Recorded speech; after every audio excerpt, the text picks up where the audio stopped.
is Matt with Let's Talk Music. I'm here with Opus and Dave Sharp of Dead by Wednesday. What's up, fellas? What's going on? Oh, talking to you guys. Oh, yeah. Good possibility that we might get Steve on here. Yeah, Esteban. Yeah. So, but in the meantime, let's talk about the new release. Here Comes the Dead. Right on. Okay.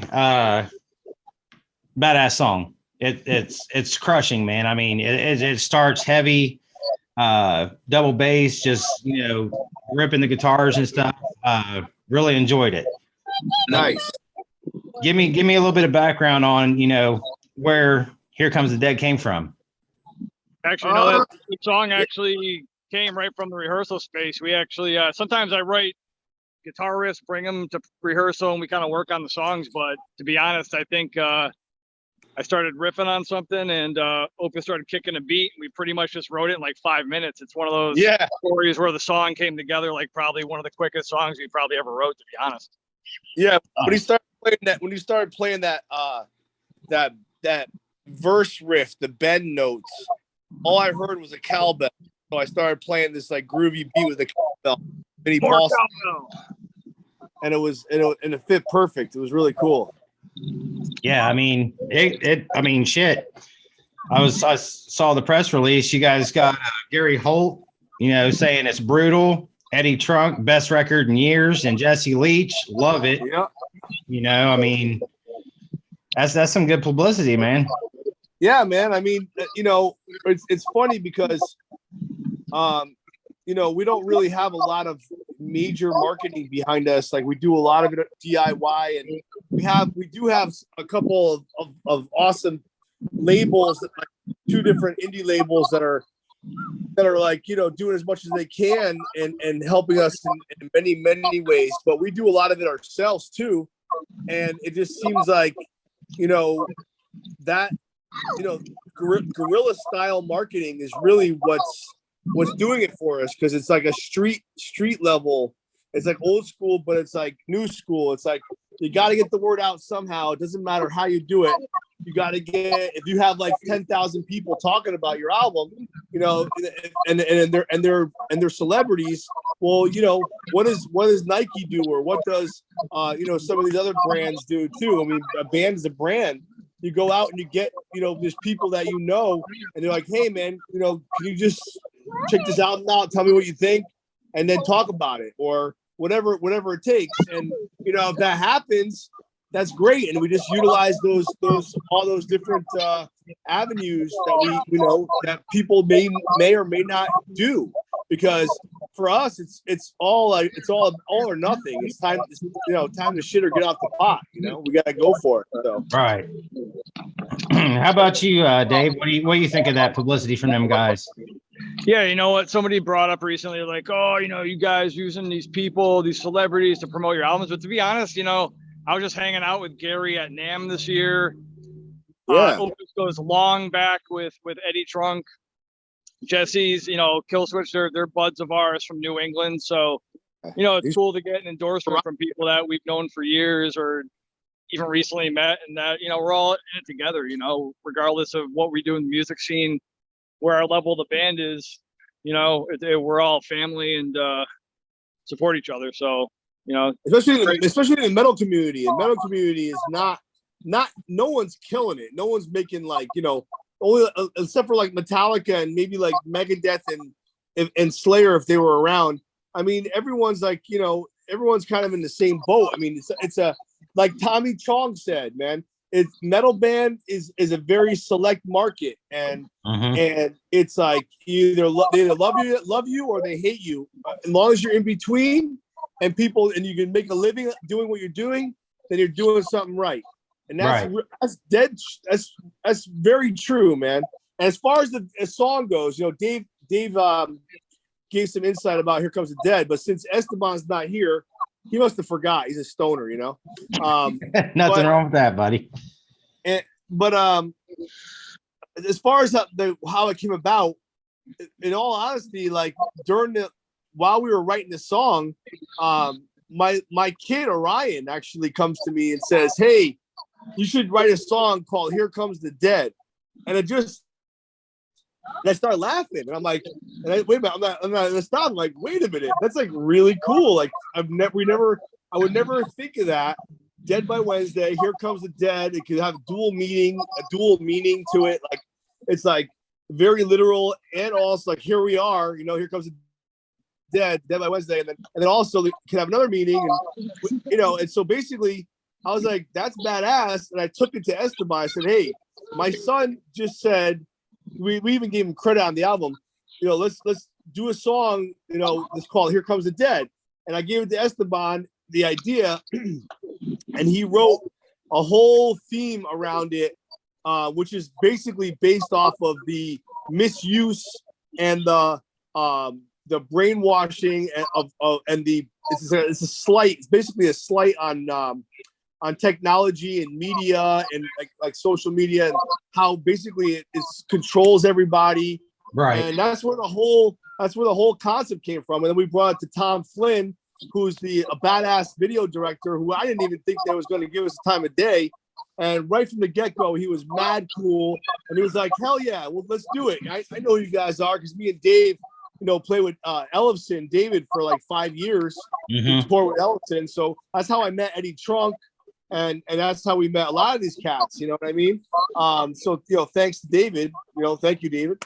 But yeah, that's basically the whole idea of where Here Comes the Dead came from, mixed with what Dave said, Right. And the reason why we picked that for the video, it just seemed very relevant to what's going on in society today. I mean, everyone's so wrapped up in their phones and sometimes what everybody else is doing, and sometimes you got to reel it back into like what you're doing. So that's why if you watch the video, everybody's kind of like in black and white, but then when they like get introduced to the music and like the tribe of like the band scene, like everything gets colorized, like they're like kind of finally like off of like the zombification of just like the social media on their phones, and like they're back with like people, like mouth to ear, communication and things like that.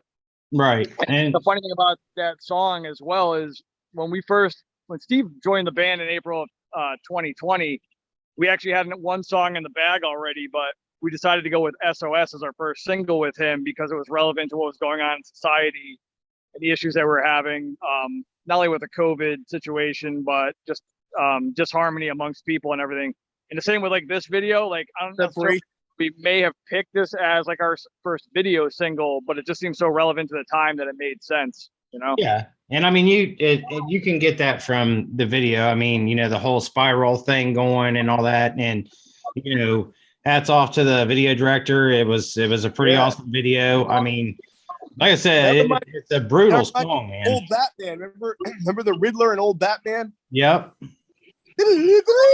Yeah. And but like it was pretty badass. I mean, Tom's worked with like All That Remains, Body Count, Lamb of God a lot.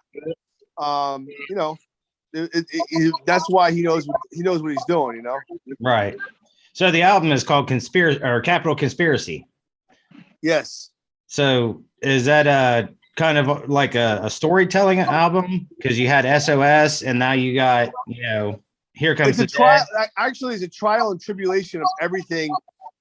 From what I remember Esteban saying in interviews, because he's not here, and I don't want to quote him exact, and I think that he's better suited to answer this question because he came up with the title. But it's a trial and tribulations of everything from personal, dealing with personal stuff, love, and also the pain of like suicide, things like that, to all the way to social issues, and humanitarian issues, and some politics, because he's a combat veteran, so like he definitely has a lot of angst inside of him, built up, which comes out in the music, which is great.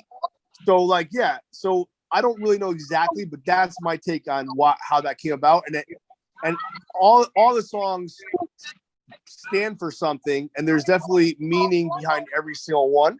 And each one is its own story, where there's like, again, personal situations in there as well as social and other things as well. Right. Yeah, every song tells a different story, and Opus and I talk about it a lot as well, as back, like when we got into the metal scene, albums in like the 80s, early 90s or whatever, every song kind of had a differentiation, that the tempos, BPMs were different, the subject matter was different, the type of riffage, you had really fast songs, slow songs, ballads even, and it got to a point maybe like in the 2000s where like sometimes you get an album from a band and like great albums, but sometimes it's like 9 songs that like literally are the same. Like you can listen to like 45 minutes of the same song. And that's not bad necessarily, but we wanted to kind of bring it back to like where every song kind of tells its own story and has its own sound, but still sounds cohesive enough to make an album. And I think flows like a wave or a roller coaster. You want it to go up and down in emotion while you're listening to it. Right. Yeah, I actually did a interview last night with a guy. He just went solo. It's called Black Lip. And something that he said in one of his press releases is that he doesn't care to be remembered by, all the glam and the fame and this and that. He cares to be remembered by the emotion that people felt through his music. And that really struck a chord with me because, I mean, music to me, and I think to a lot of people, is a lot about emotion. Well, I always say, one of the things I always say is that at this point in my career, like, since even before this, I had definitely sort of treaded the line of like major fame. So to me, I've been there, done that in a sense where if I were to get it naturally, I would happily accept it again. But what I want to go down for is being respected as a legitimate musician.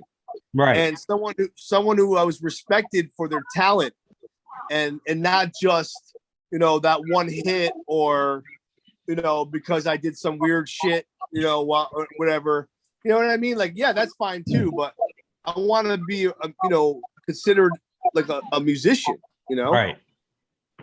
A pro fucking touring musician, Well, I mean, and like I said, man, I mean, the song is probably the most, brutal song I've heard in a minute. I mean, I'm right there with Gary that, it's nice.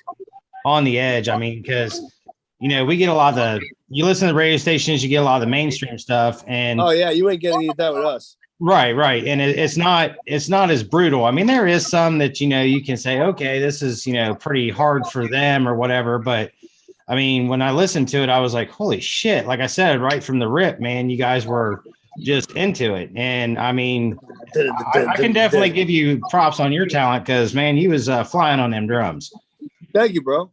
And yeah, just man, like I mean, it's actually it's just a really cool tribal sounding beginning, which people can relate to that, like like a real tribal, like just you can picture people like around the fire with like big drums, just right. It'd be cool, yeah. Plus, like a point of it too is just like having some soul behind it.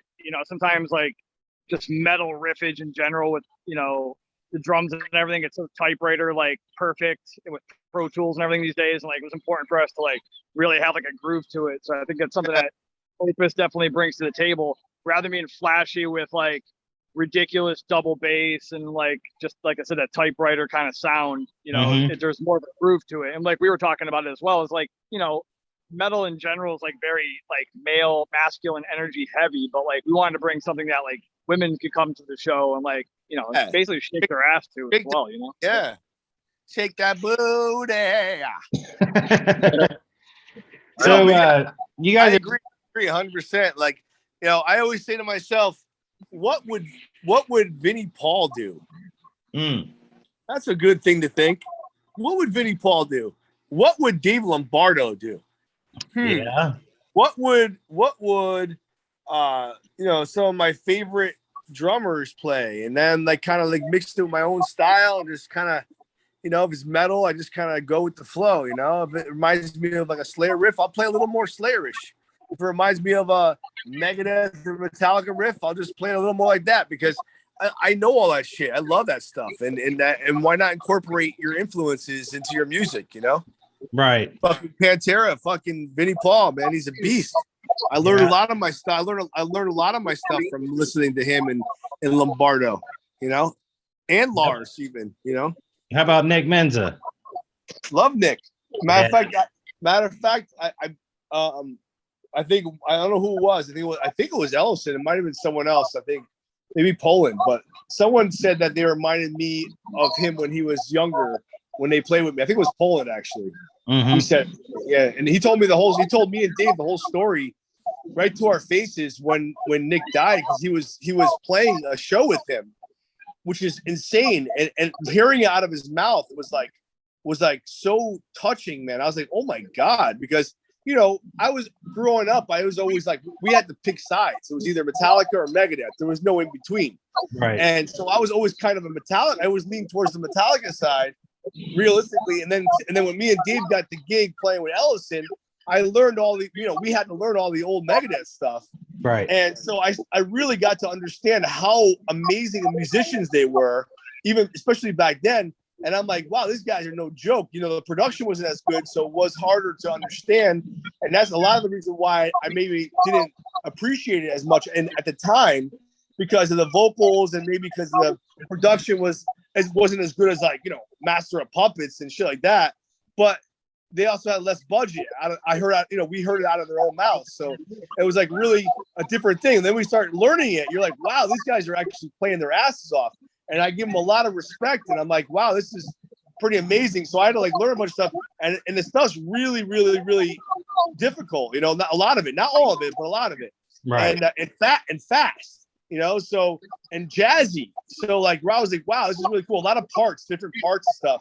And I was able to learn a lot of it, 90%, I wasn't perfect, just like I, with Sabbath or anything else, you get close, but you're never the guy. Right. But it gave me a whole new found respect for Megadeth. And so after that, I'm like, I think it was, I forgot when it was, we were playing with Poland, and he told us a story when Nick was told that he couldn't play heavy anymore. He had to play light. So he was doing that jazz stuff with Poland. And then this one night he just didn't care. He let loose and he went nuts. And then he said that right after he was done, he put his sticks down on his snare. He leaned over on the monitor, and that was it. He died. And it was hearing that from straight out of his mouth was really crazy, man. Wow. Do you remember that, Dave, or no?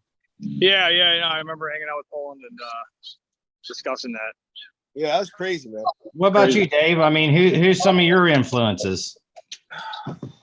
Yeah, it's kind of all over the map. My mom was a hippie, so I grew up kind of like Opus, listening to the old school, I guess you'd call it acid rock, the Sabbath and and stuff. But from the 80s, Metallica was definitely a big influence. Slayer. I kind of caught the changeover to speed metal, to thrash, to death metal. So I was part of the early 90s death metal scene for sure. Just well, you're a little younger than me, so progression of heavy music. And then over the last, decade or so, I've been kind of tended to back off a little bit and get back more to trying to find a hook and a melody versus just outright techie guitar riffs. Because when you play guitar by yourself, sometimes you just want to entertain yourself, so you just come up with all these techie riffs. But in the end, I'm always looking for the earworm, what's something that could just a hook that catch somebody. So kind of have to back in and kind of back off a little bit, and that actually takes a little bit more talent songwriting wise than it does to just shred. It makes me so happy. Makes you so happy to hear that coming from you, Dave. Just because you're known for being a somewhat of a techie guy from your other band, Yeah. But like I said, Dave, before we started recording, I mean, I thought your guitar work and your solo in that song was just mind blowing. But yes, you can't do that. That's the thing. We have to throw it in there to show that we can. And it's cool. It makes it interesting to us when you throw little curveballs in the songs, like progressive curveballs almost, Right. But yeah, because it's cool to be techie when it's cool, but it's also not cool all the time. There has to be a groove. There has to be a hook, whether it's a metal hook, doesn't matter to me. I mean, dude, if you listen to some of the best stuff that from for the last decade that's metal that you know it's something that's groovy or hooky or something that like people will know, like dun, dun, dun, dun, dun, dun, dun. I mean, you're gonna remember that shit. You're gonna remember that shit. Yeah. And just even going with the rhythm of the song "Here Comes the Dead" as well. When I did the solo, like I wanted to throw in some like key, kind of like my style, being a little technically proficient, but at the same point, it's kind of more bluesy and laid back. I'm trying to like lay on some notes that like you could like hum later. So it's just a fun song to play. A lot of feel in it. It's not just like straight up, just like let's go brutal and like blast people away with like technical proficiency. It's more like a laid back, groovy kind of song, and it's just fun to play. Yeah. It definitely has like a certain pocket to it. Yeah. Right. So you guys are getting ready to hit the road on the Generation Dead tour with Generation Kill. Yep. I seen that you're coming. The closest venue to me is Akron, Ohio. Nice. So I might be able to make the trip up there, and all four of us sit down and chat. Yeah, please do. That's probably about an hour and a half, hour and 45 minutes from here, but that's not bad. It's probably about 16 for us. Yeah. You guys are what, Connecticut? Yeah. And it's exciting too because we're playing a few different markets that we haven't played before. I think Detroit, and then even on the East Coast, we've done some East Coast stuff, mostly like Florida, down to Jersey, Delaware, but like we haven't really hit, in a while, for the band at least, that Georgia, Virginia era. Yeah, we're trying to still find a Georgia date. We have Virginia. We have most of it filled. We have like one or two dates that we could use it. A cool show, but I think for the most part, it's like those are like Mondays and Tuesdays and shit. Right. Well, I mean, like the last time that you and I talked, I was telling you about this new venue out here called King of Clubs. Right. I just did an interview there a couple weeks ago with Otherwise and Saliva and a band called Ninth Planet Out, and then I'm hitting an interview with a few bands on Saturday. So maybe get with the owner and see if maybe he talk to your booking agent, see if you guys can make it out here to Columbus. All right. Well, get the info when you can. Yeah, because I mean, as we talked before, like I said, Columbus is a metal town, man. I mean, yeah, I used to play Rosa all the time. Yeah, they tore that down. I know. That was where Dime died, man. It was terrible. I know. I was supposed to go to that concert that night. I'm kind of glad I didn't, because I've probably been one of the ones that got shot. Yeah, trying to do something stupid, Yeah, I hear you. But yeah, guys, hey man, I appreciate y'all's time, and awesome, man. The fucking new album, I'm looking forward to hearing it all. Anyone that wants to grab the new album, Capital Cinspiracy, you can go pretty much anywhere that music is streamable or downloadable. iTunes, Apple Music, Deezer, iTunes. What else did I say? Spotify, hard copies, and music, Tower Records, Amazon, Tower Records, Amazon, pretty much anywhere, man. It's pretty awesome. I'm really happy with the team. The team of people that are helping us they're so awesome. I can't thank Larry enough at Von Artist, Sean O'Donnell, our publicist, Munzie Ricky at Skateboard Marketing, Gary Sandler at Mindsnap Music, Scott Harrington, huge Salt of the Earth Records. God, the list goes on and on. Stephen Nathan, Rye Video. We got a lot of people working with us on this album, so it's pretty cool. Well, when you guys get another interview, just mention Let's Talk Music out of Columbus, Ohio, because I'm all for pushing it, guys. I mean, our tech Talon Black from Bomber Alley, gotta give him props. All right. Well, Dave, it was nice meeting you. Enjoy your family and your vacation. Thanks. All right, have fun, Dave. I'll talk to you guys soon. All right, Opus. It was nice talking to you again. And like I said, if I can make that trip up to Akron, I'll set it up with Shauna, and we'll do a live one. Yeah, Dead by Wednesday on all social media. Dead by Wednesday. All right, fellas. Have a good evening. All right, too. guys. Thank you, brother. Later. All right. Bye. Bye. All right, bro. Peace.